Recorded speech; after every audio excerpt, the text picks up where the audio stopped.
Assalamualaikum kawan-kawan.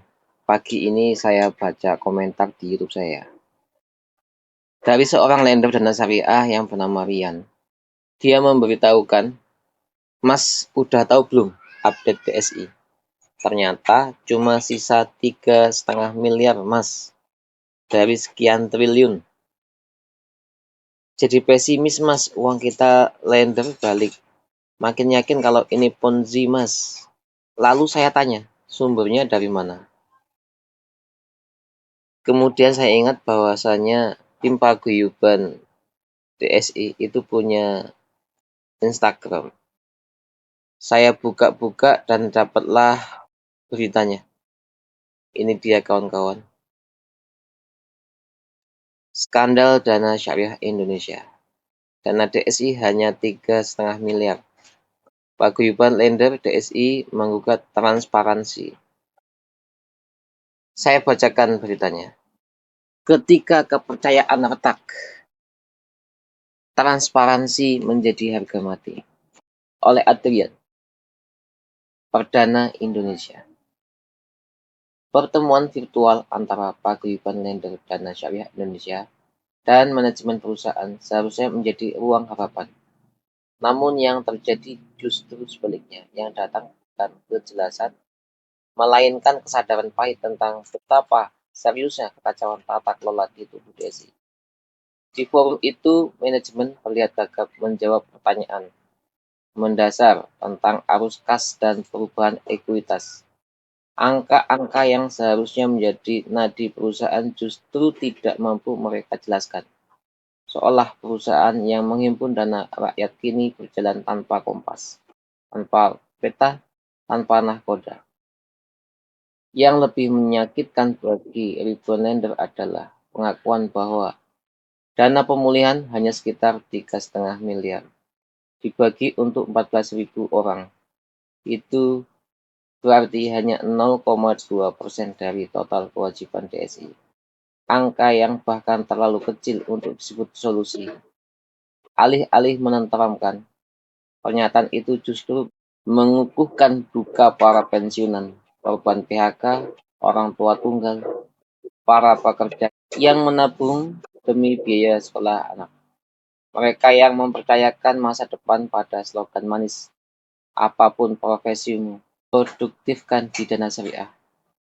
Kini yang tersisa hanyalah janji yang berulang, tapi langkah tak kunjung nyata. Pernyataan pun muncul jika direksi tidak memahami arus kas perusahaan. Lalu siapa yang sebenarnya mengendalikan DSI? Di balik layar, adakah struktur lain yang tak terlihat publik? Mengapa laporan keuangan, extra balance sheet, hingga data lender belum bisa dibuka? Transparansi yang ditunda bukan lagi problem administratif, itu indikasi kedisiplinan yang runtuh, bahkan potensi pelanggaran struktural. Paguyuban lender DSI berdiri dengan sikap tegas. Dana 3,5 miliar adalah hak lender yang harus disalurkan secara proporsional tanpa alasan tambahan.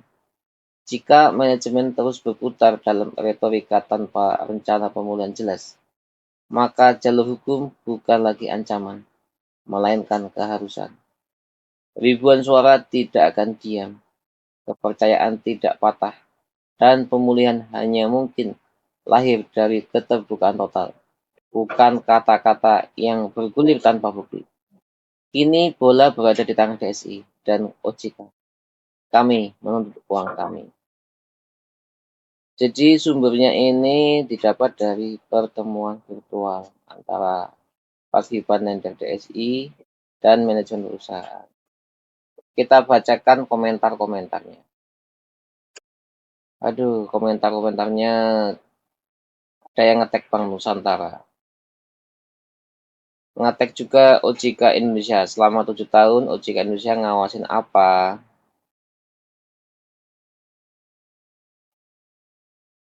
Fraud. Hidup OJK Indonesia. Budi Harlino, Ica Subandono. Yang katanya pasutri soleh dan solehah. Kita tuntut juga nanti di akhirat. Ya, banyak sekali kawan-kawan komentar yang nggak ngenakan ya. Dikarenakan tokoh yang paling aktif membela Lender DSI adalah Bapak Haris Dolino, maka sekarang saya mau memberikan berita update kepada Bapak Haris Dolino. Assalamualaikum Pak Haris. Berita terbaru dari pertemuan virtual antara Paguyuban dan DSI. Disampaikan dana kas DSI 3,5 M saja Pak. Artinya 0,2% uang dikembalikan ke lender. Mohon berikan teguran ke OJK dan DSI Pak. Terima kasih. Jadi itu tadi kawan-kawan yang bisa saya lakukan untuk memperjuangkan nasib dana syariah Indonesia ya. Kawan-kawan juga mohon membanjiri Instagramnya Pak Haris Dolino dan membanjiri kolom komentar Komisi 11 DPR RI untuk terus mengangkat berita dana syariah Indonesia. Terima kasih. Wassalamualaikum.